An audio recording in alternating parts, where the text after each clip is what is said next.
como bien lo mencionó el presentador, soy especialista ambiental en la Dirección General de Asuntos Socioambientales de GASA, el Ministerio de Transportes y Comunicaciones, y básicamente la exposición, además de aspectos e impactos ambientales generales de los proyectos de infraestructura vial que nosotros hemos podido compilar a lo largo de los años de trabajo, trata acerca de los avances del Ministerio sobre innovaciones que tenemos en la planificación de proyectos de infraestructura, incorporando el componente ambiental. En esa medida, el contenido de mi presentación habla inicialmente de una revisión general de los aspectos e impactos ambientales relacionados a la producción de asfalto y concreto, que es básicamente pavimento rígido y pavimento flexible, las modificaciones que se van a realizar a la gestión de los residuos no municipales, que actualmente es algo muy discrecional, pero que el Ministerio está luchando por normar. No tenemos actualmente una clasificación de los residuos que generan las carreteras.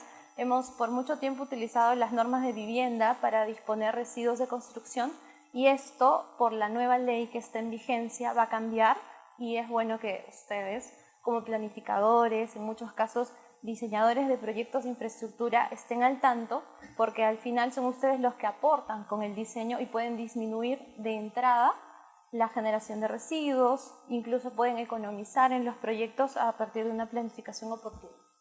Y finalmente, las oportunidades para gestionar los residuos. Como lo comentaba, como parte de las políticas, la de GASA está intentando incorporar elementos reciclados, por ejemplo, a los asfaltos.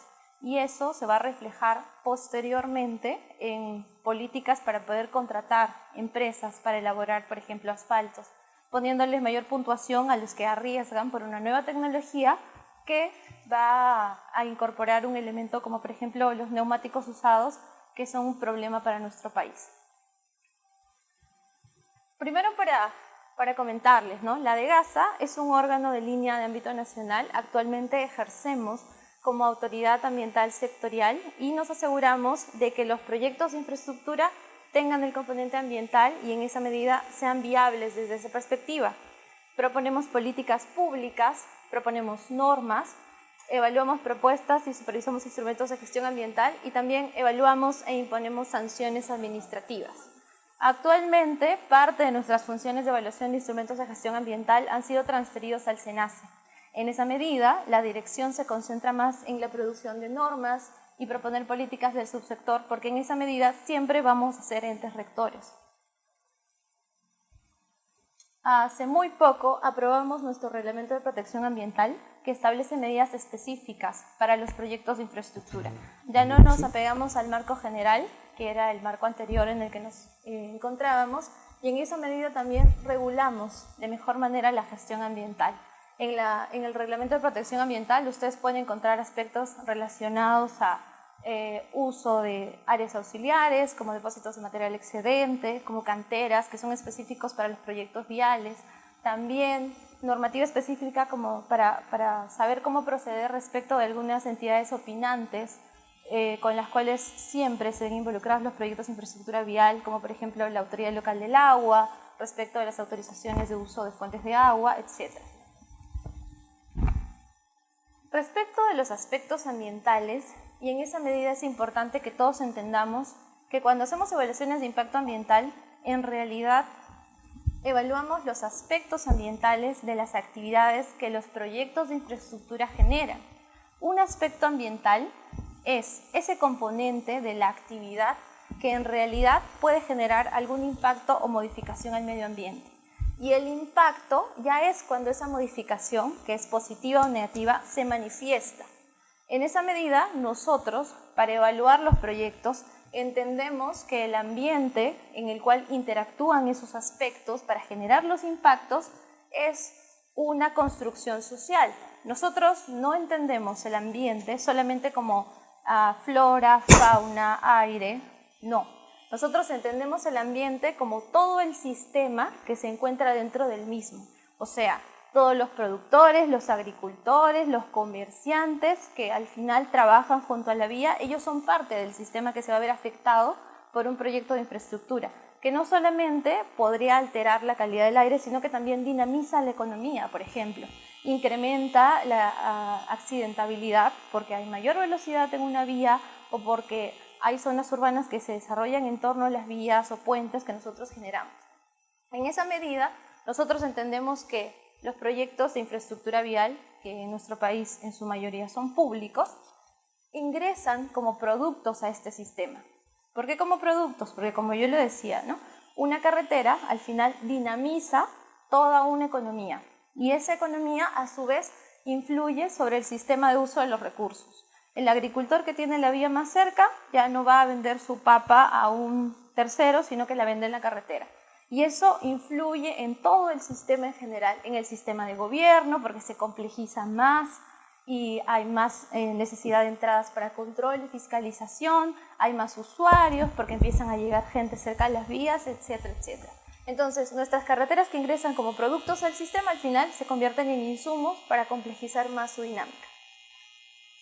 Entendiendo eso, en realidad esta presentación está orientada, como lo comentaba, a pavimento rígido y pavimento flexible. Y en general, el componente del pavimento flexible que genera mayores impactos ambientales, por así decirlo, es el asfalto, ¿no? Porque incluso en la norma del MINAM y en la ley general integral de gestión de residuos sólidos, está considerado como un residuo peligroso, como un elemento peligroso.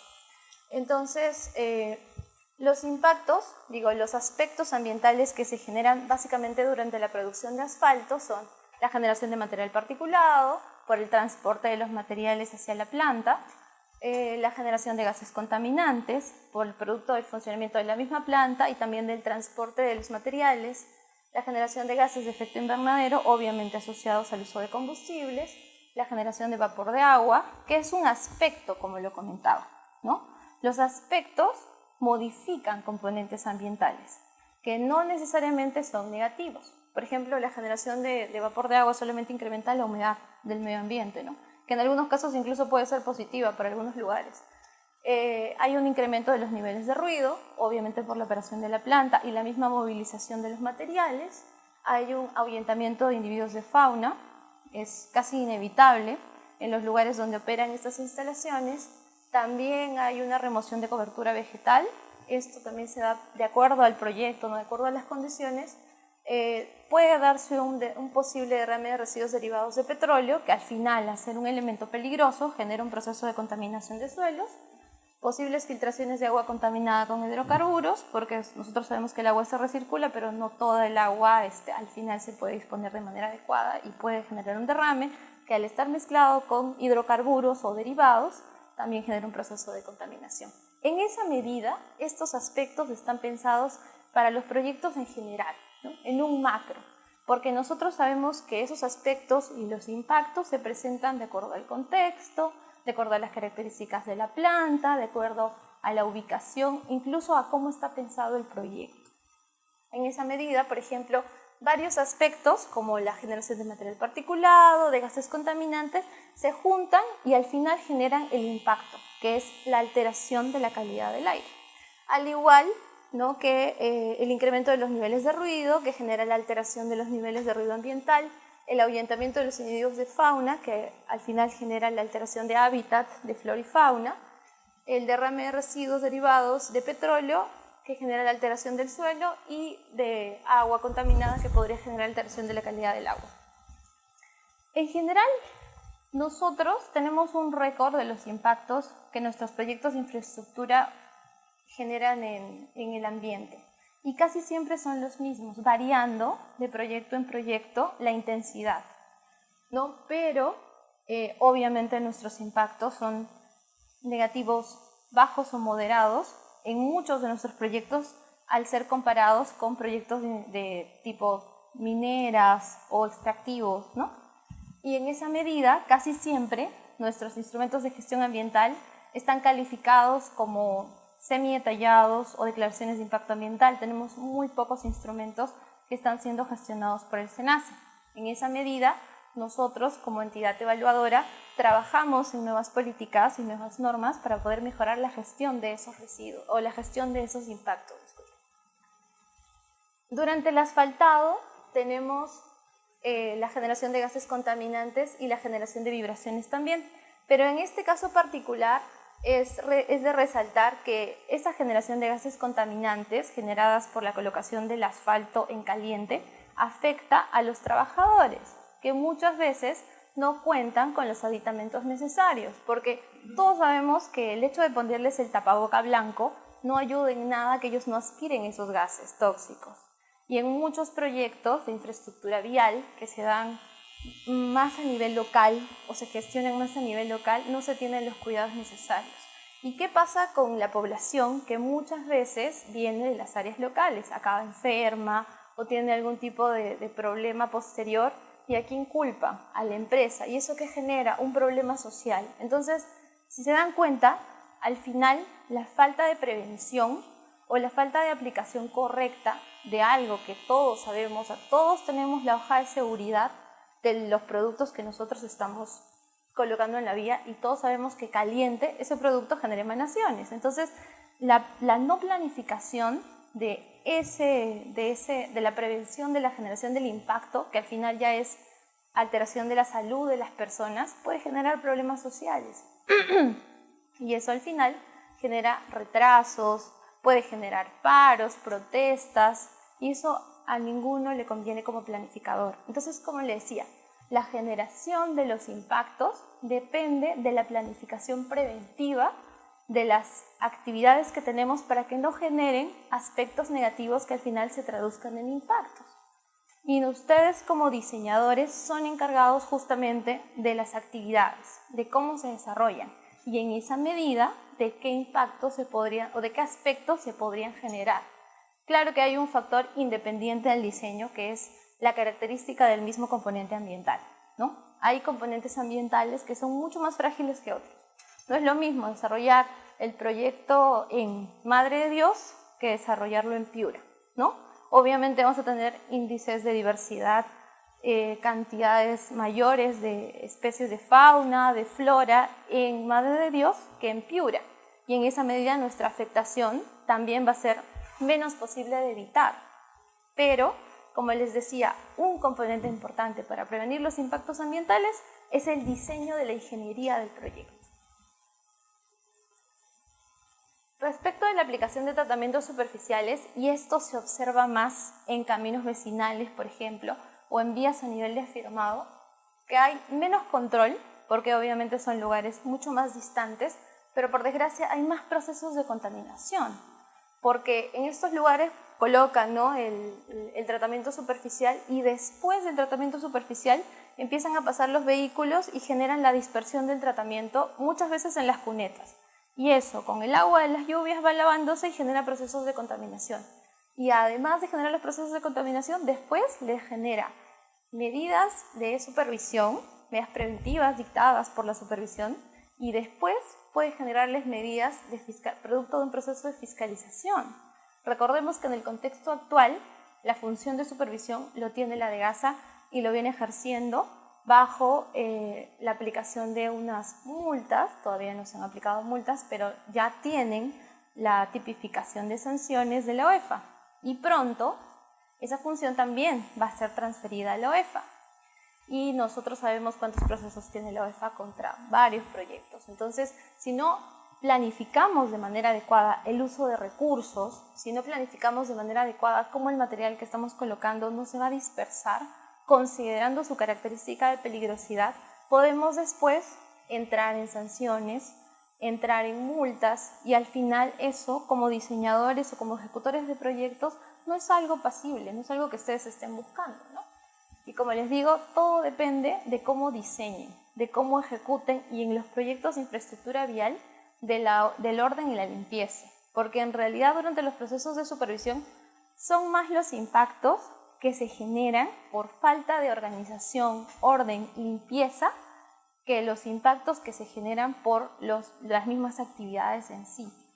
¿No? Tenemos muchos administrados, titulares de proyectos que son locales, que contratan empresas pequeñas para ejecutar, que al final no tienen las condiciones adecuadas para operar.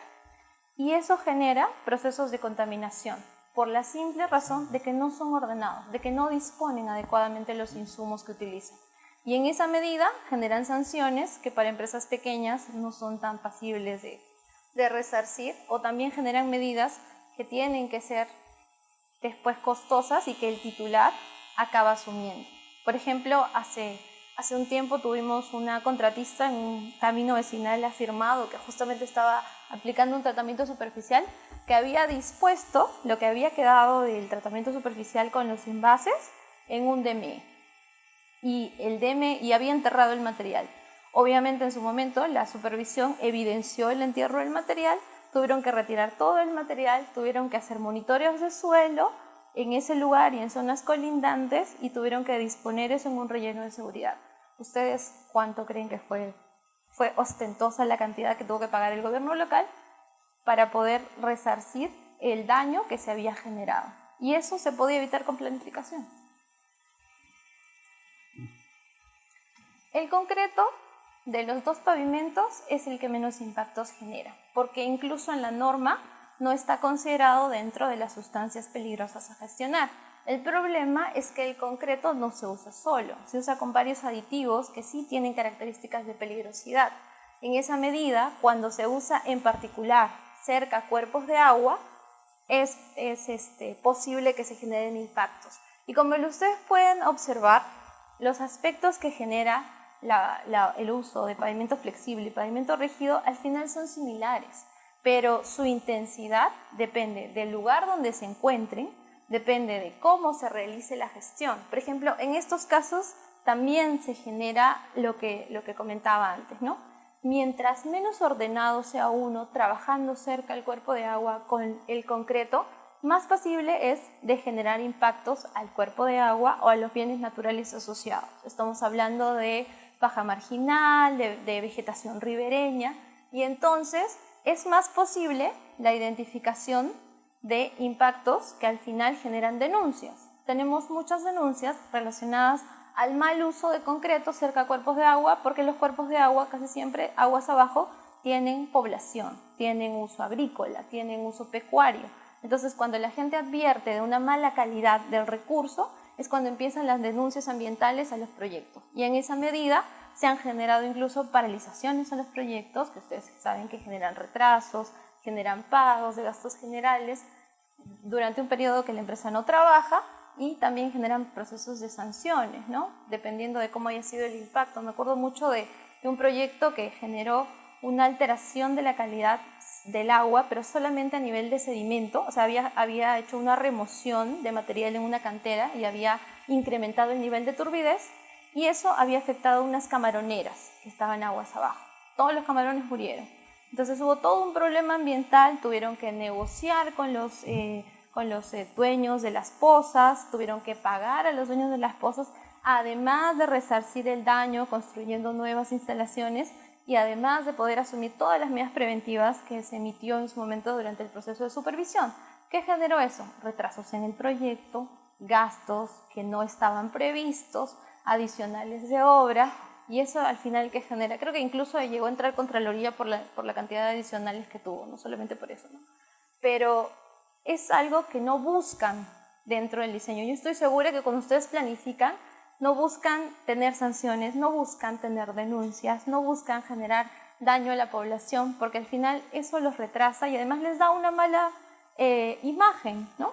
Si son dueños de empresas, si son contratistas, están buscando tener buena imagen frente a los gobiernos locales, a los gobiernos que los pueden contratar, y tener una sanción o una denuncia ambiental no es una buena imagen, en especial en este contexto en el que nos encontramos, donde hay premios por buenas prácticas, a los cuales son pasibles, ¿no? Y una denuncia no entra dentro de un currículum de una empresa que contrataría una entidad local responsable. Pasando al segundo punto de la presentación, respecto de la gestión de los residuos no municipales, como lo comentaba, se va a llevar a cabo en el marco de esta nueva ley aprobada. Bueno, nueva entre comillas, porque en verdad fue aprobada en diciembre del año pasado. Pero hasta ahora se están implementando nuevas políticas y normativas en el marco de la misma. ¿Por qué es tan particular y por qué ha generado cambios o la necesidad de nuevas normas y cambios? Porque, por ejemplo, ha cambiado definiciones. En el caso de botadero, en verdad es una definición que no cambia, pero que nosotros, como Dirección Ambiental, observamos en todos los proyectos. Siempre hablan de botaderos. Y es bueno que de una vez entendamos todos que de acuerdo a la nueva ley, un botadero es una acumulación inapropiada de residuos. En esa medida, si se menciona dentro de un expediente o dentro de un reporte, es pasible de sanción. Entonces, solo por la no utilización del término, podríamos tener ya algunas sanciones correspondientes. La coeficiencia habla del uso eficiente de los recursos y es algo que nosotros como Ministerio vamos a promover mediante normas que beneficien a las personas o a los proyectos que intenten hacer una gestión mucho más intensa de residuos, incluso que no están dentro de su generación. La valorización, el coprocesamiento y el reciclaje hablan justamente de cómo podrían utilizar algunos residuos que se generan dentro de las áreas. Por ejemplo, el fresado. El fresado es una actividad que han estado llevando a cabo, pero que no tiene normativa alguna. O sea, desde el punto de vista técnico sí está en la ADG, pero desde el punto de vista ambiental no hay ninguna norma que les diga cuándo hacer fresado, cuántas muestras tienen que tomar para ver si ese material todavía tiene hidrocarburos o no, o si es viable de disponer en un DME o no, etc. Entonces, también tenemos las plantas de valorización de residuos, que en este caso nosotros vamos a considerar para el fresado, porque si consideramos un residuo, si consideramos el material de fresado como un residuo, ya no va a ser pasible de ser reciclado dentro de las instalaciones del operador. O sea, no lo podrían reciclar ustedes, pero si lo consideramos como material de descarte, sí. Pero todas esas diferenciaciones nosotros las tenemos que hacer en una normativa específica para que después no sean pasibles de sanción si la ejecutan de manera inadecuada, ¿no? Para que estén dentro de un marco conocido. Y bueno, los rellenos mixtos son infraestructuras también que se permiten dentro de proyectos. No son muy recomendables porque son muy caras, pero básicamente tienen instalaciones para residuos municipales y para residuos no municipales que son considerados peligrosos, que al final son celdas de seguridad. Pero como les decía, esta para nosotros es la última opción porque es la más costosa de todas. Tienen que implementar un microrrelleno, tener permisos y eso genera muchas demoras al proyecto en sí porque son permisos que no dependen solamente de la entidad. En esa medida, solo para dar una lista rápida de lo que viene trabajando el Ministerio, vamos a elaborar listados de residuos, vamos a establecer listados de residuos peligrosos justamente para marcar una línea entre lo que es material fresado peligroso y no peligroso, y el no peligroso va a poder ser dispuesto en esa medida en un DME sin necesidad de hacer este encapsulamiento, que es lo que hasta ahora hemos estado haciendo, porque en verdad tendríamos que tener una metodología para probar que ese material ya no tiene un riesgo ambiental porque ya no tiene traza de hidrocarburos, ¿no? Que es algo que no tenemos actualmente.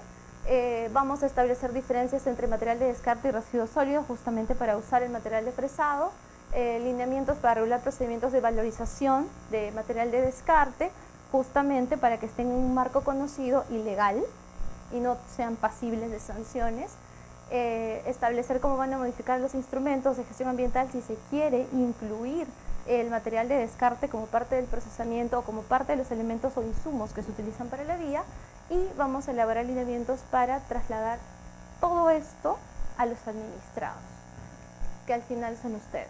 Y esta es la última parte de la presentación, que son las oportunidades para gestionar residuos. Incorporar asfaltos modificados con caucho dentro de los procesos de licitación es algo que se busca.